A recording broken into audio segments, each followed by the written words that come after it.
آیت نمبر 86 قالا یعقوب علیہ السلام نے فرمایا انما اشکو بثی و حزنی الی اللہ کہ میں اپنے رنج و غم کی فریاد صرف اللہ تعالیٰ سے ہی کرتا ہوں وعالم من اللہ ما لا تعلمون اور اللہ تعالیٰ کے بارے میں جتنا میں جانتا ہوں تم نہیں جانتے۔ آیت مبارکہ میں اشکو کا لفظ آ رہا ہے، ہماری اردو زبان کا لفظ شکایت بھی اسی سے ہے، مگر یعقوب علیہ السلام کا جو شکوہ ہے اس میں وہ شکایت نہیں ہے کہ جیسے ہم شکایتیں کرتے ہیں، بلکہ اس شکایت میں ادب بھی ہے۔ پھر بثی کا لفظ آتا ہے جو کہ چھوٹے چھوٹے ذرات کو بھی کہا جاتا ہے، تو ایسا غم جو کہ آپ کو اندر سے ٹکڑے ٹکڑے کر دیتا ہے، ریزہ ریزہ کر دیتا ہے۔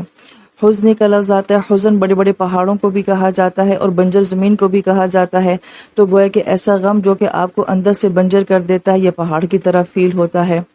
یہاں بہت اہم بات جو علماء کرام بیان فرماتے ہیں وہ یہ کہ انسان کی نفسیات میں یہ بات شامل ہوتی ہے کہ وہ اپنا غم کسی کو سنانا چاہتا ہے،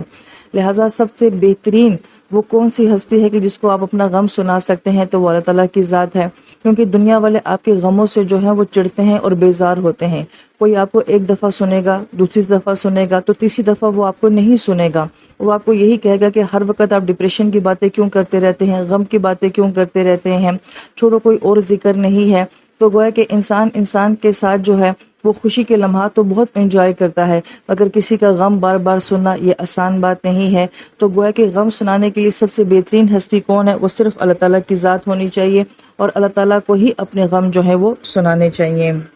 یہاں پہ ایک اور اہم بات یہ بھی بیان کی جاتی ہے کہ یہ نہیں کہ آپ ایسے لوگوں میں ہوں جو کوئی آپ کا سننے والا نہ ہو، سمجھنے والا نہ ہو، تو تب صرف اللہ تعالیٰ کی ذات ہوتی ہے، بلکہ اچھے لوگوں کے درمیان میں رہ کے بھی تب بھی مزاج یہی ہونا چاہیے کہ ہم اپنی باتیں جو ہیں وہ اللہ تعالیٰ کو سنا دیا کریں۔ تو جب آپ اس کی تفسیر پڑھتے ہیں تو یہ جانتے ہیں کہ کیا انسان دنیا میں کسی کو اپنا غم نہ سنائے؟ تو کسی کو غم سنانے کی ممانعت نہیں ہے، مگر ہر کسی کو اپنا غم سنانا یہ پسند نہیں کیا گیا ہے۔